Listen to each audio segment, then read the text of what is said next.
नमस्कार। प्रस्तुत है आज का चिंतन। यश और सम्मान प्राप्त करने की अभिलाषा प्रत्येक मनुष्य को होती है, किंतु जिन कार्यों से सम्मान मिलना संभव होता है उन्हें करने के लिए बहुत कम लोग राजी होते हैं। झूठे सम्मान के लोभी व्यक्तियों को बहुत प्रयास करने पर भी असफलता ही हाथ लगती है। जिस योग्यता पर यश मिलता है और सम्मान बढ़ता है उसे बढ़ाया न जाए तो यह महत्वाकांक्षा अधूरी ही बनी रहेगी।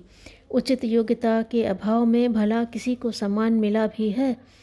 मनुष्य की बड़ी इच्छा होती है कि वह प्रधानमंत्री बन जाए, सेनापति या कोई वरिष्ठ पद पाने की कामना तो बहुत लोग करते हैं, पर राज्य संचालन, सैन्य व्यवस्था की उचित योग्यता न हुई तो यह अधिकार कैसे मिल सकेंगे। संयोगवश यदि मिल ही जाए तो बंदर के हाथ में तलवार के समान आफतों को बुलावा देना ही होगा। इस तरह मिला सम्मान दुख, क्लेश और अशांति ही दे सकता है। उससे मनुष्य की आकांक्षा किसी भी तरह पूरी नहीं होती। इस संसार को व्यवस्थित रखने के लिए प्रकृति ने एक कानून लागू किया है, विनिमय का अधिनियम। एक वस्तु दो तब दूसरी मिलती है। रुपया दो तो खाद्य, वस्त्र आदि कोई भी वस्तु खरीद सकते हैं। श्रम और योग्यता के बदले में कुछ मिलता है। निष्क्रिय होकर किसी वस्तु की कामना बाल बुद्धि की परिचायक है। उचित मूल्य चुकाए बिना इस संसार में कुछ भी नहीं मिलता। इस नियम का उल्लंघन हम कभी भी नहीं कर सकते। सीधा उपाय यह है कि जो वस्तु आप प्राप्त करना चाहते हैं उसके लिए वैसी योग्यता भी प्राप्त कीजिए। योग्यता अपने आप अभीष्ट स्थान तक पहुंचा देती है। अयोग्य की कामनाएं कभी भी पूर्ण नहीं होती। यदि यह चाहते हैं कि आप सम्मानित व्यक्ति ठहराए जाएं, आपकी प्रशंसा हो, सभी आपको आदर दें, तो आदरणीय पुरुषों की विशेषताओं का आपको अध्ययन करना होगा। जिन गुणों के आधार पर लोग आदर के पात्र गिने जाते हैं उनका अनुसरण करेंगे तो आपका गौरव भी जागृत होगा और बड़प्पन मिलेगा।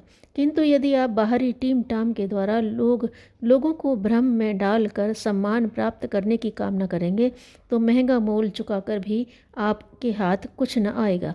धूर्त व्यक्ति अपनी चालाकियों से कुछ देर के लिए बड़ी बड़ी बातें बनाकर, धन का अभिमान जताकर, रूप गुण की झूठी प्रदर्शनी लगाकर कुछ थोड़ा सा मान सम्मान प्राप्त कर भी लें तो वह आंतरिक उल्लास नहीं मिल सकेगा जो मिलना चाहिए था।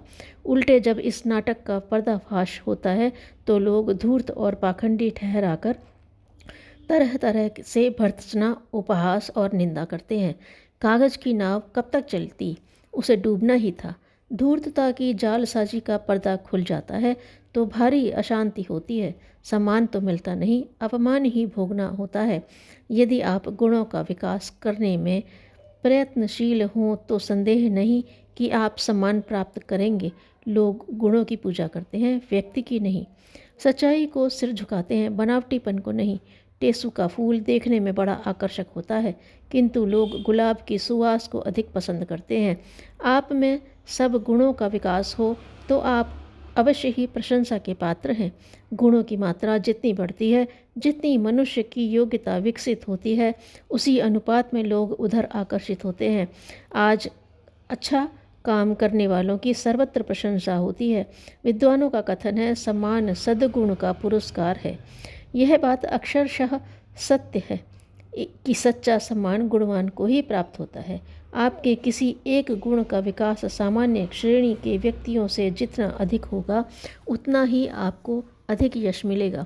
कर्ण के युग में यह प्रवृत्ति कर्ण में विलक्षणता लिए हुए थी। दान की परंपरा में यह श्रेष्ठतम प्रमाण बना, इसलिए उसे दानवीर कहलाने का सौभाग्य मिल सका। माता पिता के प्रति आदर और सम्मान की भावनाएं अधिकांश लोगों में होती हैं। लोग अपनी श्रद्धा के अनुसार उनकी सेवा शुश्रूषा भी करते हैं। किंतु श्रवण कुमार की पितृभक्ति पराकाष्ठा का स्पर्श करने लगी थी, इसलिए उसे सर्वोच्च ख्याति मिली। सद्गुणों के प्रति निष्ठावान होने से ही सर्वोपरि सम्मान मिलता है। यो मानवता के प्रति उत्सर्ग की भावना कुछ न कुछ सभी में होती है।